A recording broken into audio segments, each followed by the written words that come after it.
welcome to the video. So today we are going to solve a 2025 question paper. So the first question which is given to you, you need to determine the probability of A upon B, and also you need to find probability of A upon B complement. Okay, तो यहाँ पर आप C देख सकते हैं, तो this C over here means complement. It is means it doesn't include B, मतलब कि यहाँ पर बी को इंक्लूड नहीं किया जाएगा, मतलब जो भी हम वैल्यूज़ निकालेंगे उसमें ए इंक्लूड होना चाहिए बट बी इंक्लूड नहीं होगा। ठीक है, तो ये एक कंडीशनल प्रोबेबिलिटी का क्वेश्चन है। ठीक है, तो अगर मैं आपको पहला वाला पार्ट सॉल्व कराऊँ तो देखो आप कैसे, आपको पहले गिवन क्या क्या दिया है, मतलब प्रोबेबिलिटी ऑफ ए दिया हुआ है, मतलब कि 1/3 उसकी वैल्यू है, और प्रोबेबिलिटी बी, चलो ये लिखती नहीं हूँ मैं, ऑलरेडी गिवन है। ठीक है, यहाँ पर लिखा हुआ है, आप देख सकते हो, ये 1/3 इसकी value 1/4, probability A union B. अब ए यूनियन बी, जिसको ये नहीं पता ये सारी चीज़ें, उसके लिए मैं थोड़ा सा एक्सप्लेन करना चाहती हूँ। वेट अ मिनट, देखो एक प्रोबेबिलिटी का फॉर्मूला आता है। ठीक है, मुझे समझाना पड़ेगा बहुत सारी चीज़ें यहाँ पर। देखो अगर हमें प्रोबेबिलिटी ऑफ बी, ठीक है, स्लैश ए ढूंढना है। ठीक है, ये बेस थ्योरम मैं प्रूफ किया करवाया था मैंने, ये क्वेश्चन, मतलब इसकी हेल्प से मैंने बेस थ्योरम प्रूफ कराया था। ठीक है, तो इसका मतलब होता है कि probability of A intersection B, but ये कंडीशनल प्रोबेबिलिटी है। ठीक है, ए इंटरसेक्शन बी या फिर बी इंटरसेक्शन ए लिखेंगे। ठीक है, B intersection A upon probability of A. ठीक है, तो आपको ये फाइंड आउट करना है, ये इसका फॉर्मूला है। ठीक है, तो आपको पता है कि बी इंटरसेक्शन ए या फिर ए इंटरसेक्शन बी लिखो, एक ही बात है। अब इंटरसेक्शन और यूनियन का क्या मतलब होता है, जिस यूनियन, देखो यहाँ पर क्या है, यूनियन दिया है। ठीक है, तो ए यूनियन बी और ए इंटरसेक्शन बी का मतलब क्या होता है। तो अगर मैं यहाँ पर आप एक वो लेना चाहती हूँ, मैं थोड़ा सा एक्सप्लेन करूँगी। यहाँ पर देखो मैं दो शेप्स लेती हूँ। यहाँ पर एक शेप ये है, ठीक है, और एक और शेप है सर्कल, यहाँ पर मैं ड्रॉ करती हूँ। ठीक है, तो अगर मैं ये से, ठीक है, ये मैं दोनों इंटरसेक्ट करा रही हूँ। ठीक है, तो आपको ये चीज़ समझनी पड़ेगी। मैंने इंटरसेक्शन डायरेक्ट इसलिए बता रही हूँ क्योंकि इजी हो अंडरस्टैंड करने में। ठीक है, तो अगर आप यहाँ पर एक चीज़ समझना है। ठीक है, ये आपका ए सेट है, ये ए है, और ये वाला बी सेट है। ठीक है, तो यहाँ से लेके ये वाला पार्ट से लेके ये वाला पार्ट पूरा ए है। ये वाली लाइन का भी टोटली भूल जाओ। ठीक है, तो ये वाला पार्ट पूरा ए हो गया, ये पूरा ए हो गया। ठीक है, अब अगर आप ये समझो, ये ए पार्ट था, अब यहाँ से लेके यहाँ तक ये वाला पार्ट जो है ये पूरा बी है। ठीक है, बी है। तो अब अगर ये इसको बोलते हैं, जब ये दोनों पार्ट अलग अलग हो, ये वाला पार्ट और ये वाला पार्ट, ठीक है, बीच का इंटरसेक्शन भूल जाओ। ठीक है, तो जब ये दोनों ऐड होते हैं, मतलब कि यहाँ पर ये यूनियन होगा। ठीक है, मतलब अगर मैं ए को अलग से इंक्लूड करूँ फिर बी को भी अलग से इंक्लूड करूँ तो ये ए यूनियन होगी। बट अगर जैसे दोनों सेट में कुछ कॉमन हुआ, ठीक है, कुछ कॉमन हो तो इंटरसेक्शन से डिनोट करते हैं, मतलब वो यहाँ पर आ जाता है। अब सपोज अगर मैं एग्जांपल दूँ इसका, सपोज यहाँ पर 1 है, यहाँ पर 2 है, ये सेट बना रही हूँ मैं। ठीक है, यहाँ पर 4, ठीक है, तो यहाँ पर भी 1 2 3 4 और यहाँ पर 5। ठीक है, तो अगर मैं आपको ये बोलूँ कि यूनियन लिखो, तो ए यूनियन बी आप ऐसे लिख सकते हो। देखो सेट के अंदर डुप्लीकेट वैल्यू नहीं आती, मैं पहले बता दूँ, तो यहाँ पर जो कॉमन है वो एक एक बार ही लिखेगा। ठीक है, तो 1 2 3 4, ठीक है, ये 4, अब 5 भी लिखेंगे। अब ए इंटरसेक्शन बी बोलूँ मैं, तो इसका मतलब ये है कि आपको इन दोनों का इंटरसेक्शन, मतलब इन दोनों में कौन से कॉमन एलिमेंट्स है। So if you go over here, देखो ये 1 भी रिपीट है यहाँ पर, 1 2 3 4, तो यहाँ पर हम 1 2 3 4, तो हम अगर देखें तो यहाँ पर हम लिख सकते हैं इंटरसेक्शन बी में 1 2 3। ये बेसिक है, 12th क्लास में पढ़ाते हैं, सॉरी 12th में नहीं, 11th क्लास में पढ़ाते हैं। तो आप यहाँ पर ये समझ गए। ठीक है, जो रिपीट होगा वो सेंटर में आ रहा है, और जो रिपीट नहीं होगा वो उसके ए और बी की वैल्यू अलाउट होगी। ठीक है, सेट में अब जो कॉमन होगा वो बीच में लिखा जाएगा। ठीक है, मैं इसलिए बोला इंटरसेक्शन। तो यहाँ पर ये इंटरसेक्शन पार्ट हो गया, एक सेकेंड, ये इंटरसेक्शन वाला पार्ट हो गया, और ये उनके अलग अलग सेट हो गए। ठीक है, तो अब जब दोनों को मिलाना है तो डुप्लीकेट वैल्यू हटा देना। अब जैसे वहाँ पर ए 1 2 3 दो बार रिपीट हो तो एक ही बार ये लिखेंगे, बिकॉज ये डुप्लीकेट वैल्यू अलाउ नहीं करता। I hope it's clear. And अब मैं आपको समझाती हूँ कि आपका क्वेश्चन में क्या दिया। तो अब ए यूनियन बी जो है, मतलब कि दोनों का मिला के दोनों सेट के जो एलिमेंट्स है उसका 12 आ रहा है, मतलब कि दोनों एलिमेंट्स ए यूनियन बी मतलब दोनों यूनाइट होकर 1/12 दे रहे हैं। ठीक है, आपको यहाँ पर ए इंटरसेक्शन बी निकालना है। ठीक है, तो यहाँ पर क्योंकि फॉर्मूला मैंने बताया कि या तो ए इंटरसेक्शन बी भी लिख सकते हो। ठीक है, एक ही बात है। तो यहाँ पर आपको ये चीज़ समझनी पड़ेगी। तो आपको यहाँ पर फॉर्मूला, अब देखो डायरेक्ट फॉर्मूला पुट करना पड़ेगा क्योंकि यहाँ पर कोई कनेक्शन नहीं दिख रहा है कि आपको यहाँ पर ए इंटरसेक्शन बी। तो आपको यहाँ पर एक चीज़ याद रखनी पड़ेगी, अगर आप चाहते हो कि A union B intersection B मिल जाए तो ए यूनियन बी का फॉर्मूला होता है कि जिसमें probability of A union B. ठीक है, तो इसमें कुछ नहीं करना, तो प्रोबेबिलिटी ऑफ ए को ऐड करो और प्रोबेबिलिटी ऑफ बी को ऐड करो। ठीक है, और जो भी इनका इंटरसेक्शन है, अब प्रोबेबिलिटी ए इंटरसेक्शन बी। ठीक है, अब आपको ये इक्वेशन पता चल गई। ठीक है, अब आपके पास यूनियन है, आपके पास प्रोबेबिलिटी ए है और प्रोबेबिलिटी बी लिखना था यहाँ पर, सो सॉरी, यहाँ पर प्रोबेबिलिटी बी है ना, आपके पास ए इंटरसेक्शन बी नहीं है। तो व्हाट यू कैन डू, अब ए इंटरसेक्शन बी को लिख सकते हैं ना यहाँ से, जैसे हम एक्स वाई जेड की वैल्यू निकालते हैं, जब हमारे पास 3 वैल्यूज़ गिवन है तो हम एक की निकाल सकते हैं। तो probability of A plus probability of B, तो प्रोबेबिलिटी मैं बाबा ए लिखे जा रही हूँ बट यहाँ पर बी आएगा। ठीक है, तो यहाँ पर बी लिख रही हूँ, एक सेकेंड। देखिए प्रोबेबिलिटी ऑफ बी आ गया, फिर यहाँ पर minus probability of A union B. तो हम यहाँ से ए इंटरसेक्शन बी निकाल सकते हैं, राइट। तो अगर हमें पता है प्रोबेबिलिटी ऑफ ए 1/3, तो ठीक है 1/3 पुट कर देंगे, फिर 1/4 प्लस माइनस 1/2। तो इसको अगर हम सॉल्व करेंगे तो probability of A intersection B मिल जाएगा हमको। ये बात समझ में आ रही है आप लोगों की नहीं? हम एक सेकेंड, नहीं मैं अच्छे से लिख देती हूँ। तो ठीक है, probability of A intersection B निकाल ही लेते हैं। तो कुछ नहीं करना है आपको, यहाँ पर प्रोबेबिलिटी ऑफ ए, ठीक है, plus probability of B minus 1/2। अब एलसीएम लो, एलसीएम क्या आएगा, 12 आएगा क्योंकि देखो क्या कॉमन आ रहा है। एलसीएम लेना भी दिखा देती हूँ कैसे दिखा लेते हैं। देखो एलसीएम के लिए कुछ नहीं करना होता है, यहाँ पर बेसिक स्क्रैच से बता रही हूँ, कोई दिक्कत की बात नहीं है। तो सबसे पहले आपको सबसे 2 से स्टार्ट करना पड़ेगा। तो ठीक है 2 से स्टार्ट करेंगे तो 2 से डिवाइड हो रहा है 2, तो हाँ ठीक है 1 हो रहा है, यहाँ पर 3। ठीक है, एज इट इज क्योंकि डिवाइड नहीं हो रहा। यहाँ से फिर से 2 लेंगे तो यहाँ पर 1 आ जाएगा, यहाँ पर 1 आ जाएगा, यहाँ पर 3। तो अब हम फिर से 3 से डिवाइड हो रहा है तो ये 1 1 1, ठीक है 1। तो अब यहाँ पर अगर आप मल्टीप्लाई करो तो 2 2 4 4 2 4 3 12, तो 12 इसका एलसीएम हो गया। ठीक है, तो अब यहाँ पर अब हमें इंटरसेक्शन बी को या तो आप डायरेक्ट डिवाइड भी कर सकते हो, बट मैं फिर से बता रही हूँ, स्क्रैच से बता रही हूँ बिल्कुल। ठीक है, तो 3 4 12 होता है, तो यहाँ पर 4 मल्टीप्लाई करेंगे फिर प्लस करेंगे, यहाँ पर 12 बनाने के लिए 3 से करना पड़ेगा। ठीक है, और 2 6 12 होता है। ठीक है, तो अगर आप देखो यहाँ पर 4 + 3 - 2/12। ठीक है, तो अगर आप देखो यहाँ पर प्लस कर लो तो देखो 7 - 6 हो जाएगा अपॉन 12 और 1/6 1/12। ठीक है, तो ए इंटरसेक्शन बी की जो वैल्यू है वो 1/12 आ गई है। ठीक है, तो आई होप इट्स क्लियर। अब यहाँ पर मैं इरेज करती हूँ और अब जो डायरेक्ट फार्मूला मैंने सिखाया था उसके पास चलते हैं। ठीक है, यहाँ पर आप चलते हैं, यहाँ पर आपको पता चल गया कि 1/12 दिया है। ठीक है, इसकी वैल्यू 1/2 दी है। तो अब कुछ नहीं, वैल्यू पुट कर लो। अगर आपको A/B चाहिए तो कुछ नहीं करना है, probability of A intersection B 1/12 आया है, 1/12, और इसको डिवाइड कर दो 1/13 से। तो अब रेसिप्रोकल वाला रूल यूज़ होगा। अब ये डिवाइड में तो ऊपर मल्टीप्लाई में हो जाएगा 3/1, तो 3 1 3 3 4 12। तो ये आ गया आपका फर्स्ट वाले का आंसर। इस वाले का पार्ट मैंने सॉल्व कर दिया है, 1/4 आ गया।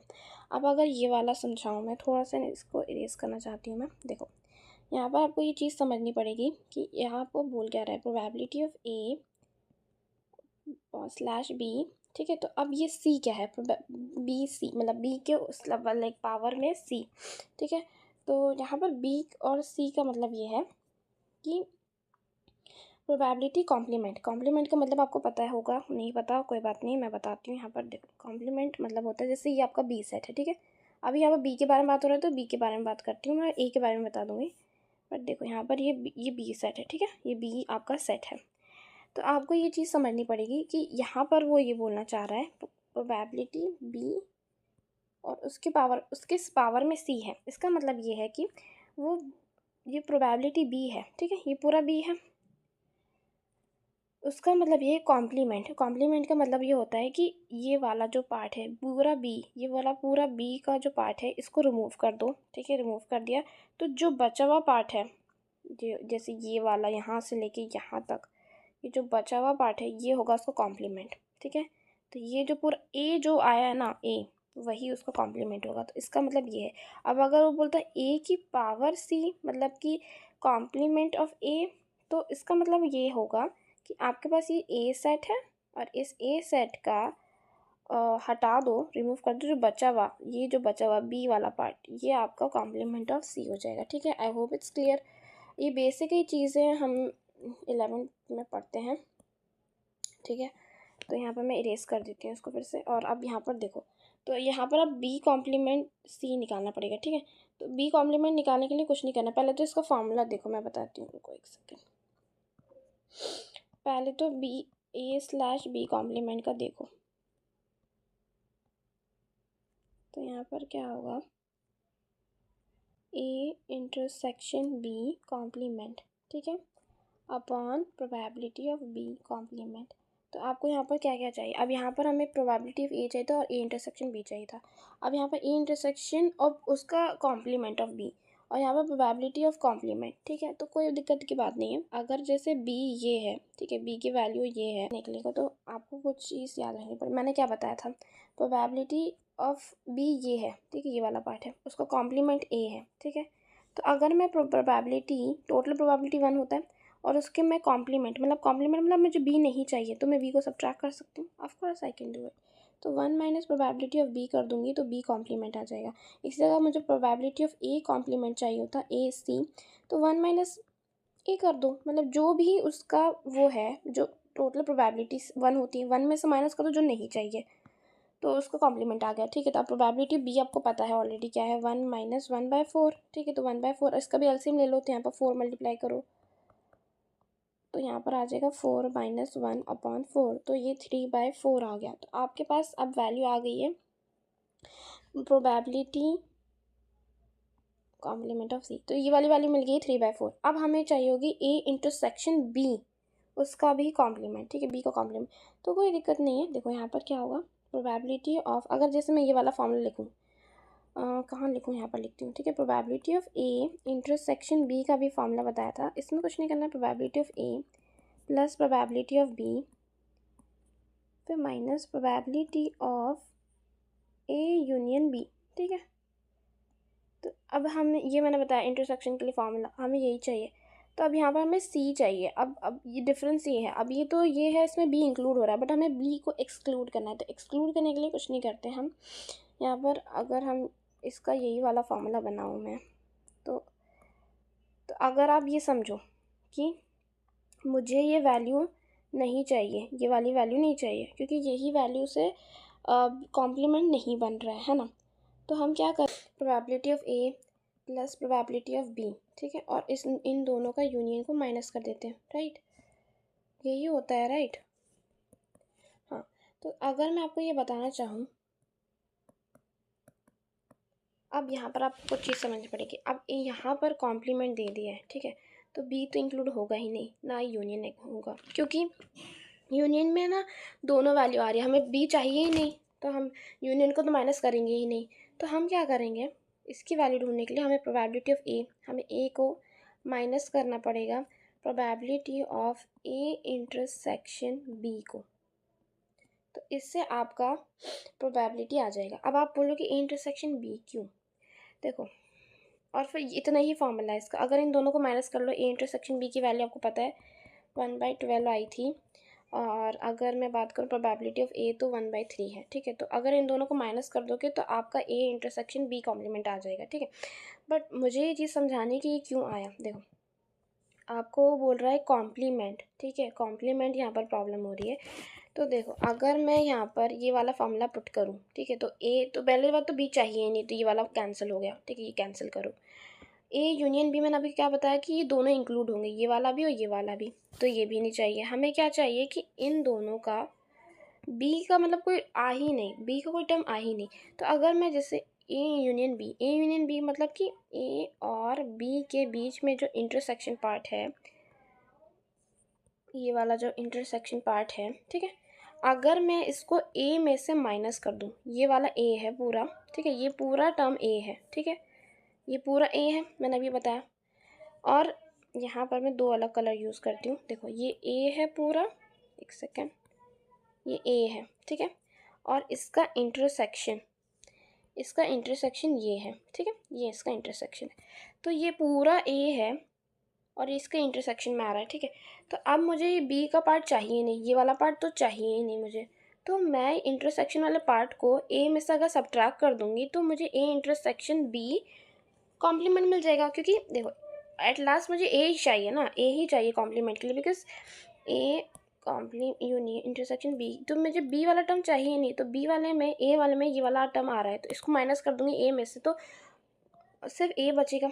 तो इसलिए ऐसा आया, ठीक है। अब इससे ज़्यादा मैं डिटेल में नहीं समझा सकती क्योंकि ये सबसे ज़्यादा ही डिटेल हो गया है, बट मैं फिर से कोशिश करती हूँ। चलो फिर से बताती हूँ। देखो यहाँ पर जिसको समझ में आ गया वो स्किप करें, जिसको नहीं आया फिर से देख लो। तो देखो यहाँ पर ए है, ठीक है, A intersection B complement. B complement का मतलब समझिए जिसमें बी को इंक्लूड नहीं करना है। तो देखो 1 में से माइनस किया बी को तो 3/4 आ गया, ठीक है। तो अब ये वाला पार्ट तो हट गया, तो अब बचा क्या ए, तो इसलिए हमारे पास बी कॉम्प्लीमेंट आ गया। बट अब हमें क्या चाहिए कि इंटरसेक्शन, मतलब कि ए इंटरसेक्शन बी कॉम्प्लीमेंट, मतलब कि ए इन दोनों का इंटरसेक्शन करो, तो इन दोनों का इंटरसेक्शन कर लिया। बट हमें बी तो चाहिए ही नहीं, बी तो होना ही नहीं चाहिए। अभी तो इंटरसेक्शन में क्या हो रहा है, अगर आप देखो ए इंटरसेक्शन बी में ये दोनों चीज़ ये आ रहा है पूरा, बट हमें तो कॉम्प्लीमेंट चाहिए, मतलब कि बी वाला पार्ट तो होना ही नहीं चाहिए।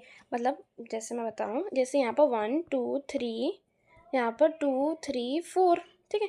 तो यहाँ पर ए है, ठीक है, यहाँ पर 1 ए में 1 आ गया, ठीक है। तो अगर यूनियन लिखो, इंटरसेक्शन लिखूँगी, यूनियन तो चलो यूनियन तो आपको पता है, चलो यूनियन भी लिख देती हूँ मैं, एक सेकेंड बताती हूँ। यहाँ पर इसको स्क्रैच करनी हूँ। तो देखो ए यूनियन बी लिखो पहले, तो सबसे पहले ए यूनियन बी क्या आएगा, 1 1 यहाँ पर एक है, फिर 2 है, 2 लिख लो, तो 3 आ रहा है, ठीक है, 4। तो अब मुझे ए इंटरसेक्शन बी बताओ। मुझे ए इंटरसेक्शन के बी के बारे में बात करो तो 1 है, 2 है, 2 रिपीट हो रहा है, यहाँ पर 1 तो रिपीट नहीं हो रहा तो 1 कैंसिल, 2 हो रहा है, 2 हो रहा है, ठीक है, तो 2 लिख लो, 3 हो रहा है, 3 हो रहा है, 4 नहीं हो रहा तो 4 को कैंसिल करो, ठीक है। तो ये आपका आ गया। बट अब मुझे क्या चाहिए, मुझे बी वाला एलिमेंट चाहिए ही नहीं, ये तो चाहिए ही नहीं मुझे। तो यहाँ पर अगर मैं इसको रिमूव कर दूँगी तो सिर्फ और सिर्फ ए वाला चाहिए, तो हम ये वाला ए कर लेंगे। तो अब मैं क्या करा यहाँ पर, ए वाले को बी वाले को रिमूव कर दिया। तो बी वाले को रिमूव के लिए क्या किया मैंने, ये बी वाले को हटा दिया मैंने, यहाँ पर बी हटा दिया, तो अब बचा क्या 2, तो सिर्फ 2। तो ये ए इंटरसेक्शन बी कॉम्प्लीमेंट हो गया। तो अब ये तो मैंने नंबर्स के थ्रू एक्सप्लेन किया कि मतलब ये नंबर्स के थ्रू था इसलिए हमारे आसानी से हो गया। बट अब मैं एक्चुअल में मतलब जो वो होता है ना जो टर्म्स के लिए, तो जनरल में अगर हम बात करें जनरल में, तो जनरल में कैसे करेंगे, तो हम क्या करेंगे, हमें अभी देख के समझ में आ गया कि मैंने जो ए वाला था सिर्फ ए वाले लेना है, तो मुझे बी वाले चाहिए नहीं, तो इनके इंटरसेक्शन को माइनस करके मेरा ए वाला आ जाएगा। आई होप इट्स क्लियर, अब तो समझ में आ गया होगा, ठीक है। तो कुछ नहीं करना है, सारी वैल्यूज़ आपके पास गिवन है और आप सारा पुट कर लो। तो देखो क्या होगा यहाँ पर, मैं एक्सप्लेन करती हूँ। देखो ए इंटरसेक्शन बी 12 दिया था, अब यहाँ पर आपको probability of A intersection B complement के वैल्यू देखो क्या होगा। ए को ए क्या है वैल्यू यहाँ पर, ए की वैल्यू है 1/3। तो अगर 1/3 को माइनस कर दूँ 1/12 से, इंटरसेक्शन बी की वैल्यू 1/12 है, ठीक है। यहाँ पर तो अगर इसको माइनस करूँगी तो एलसीएम कितना आएगा ये बताओ, 12 होगा। तो इसकी जो वैल्यू आएगी 1/4 होगी। नहीं समझ आया वो बता दीजिए, रुक जाओ, डायरेक्ट कर दिया मैंने, ठीक है। तो यहाँ से 12 बनाने के लिए 4 से मल्टीप्लाई करना पड़ेगा, तो 4 - 1/12, ठीक है। तो 4 में से 1 गया तो 3 बचा और 12, तो इसको कट कर सकते हो, 3 1 3, 3 4 12, ठीक है, 1/4 आ गया। तो अब आपको क्या चाहिए था, प्रोबेबिलिटी, अब ये दोनों आ गई हैं, अब इस वाले फॉर्मूले पुट करेंगे ताकि हमें ये वाला चीज़ मिल जाए। तो 1/4 डिवाइडेड बाय 3/4।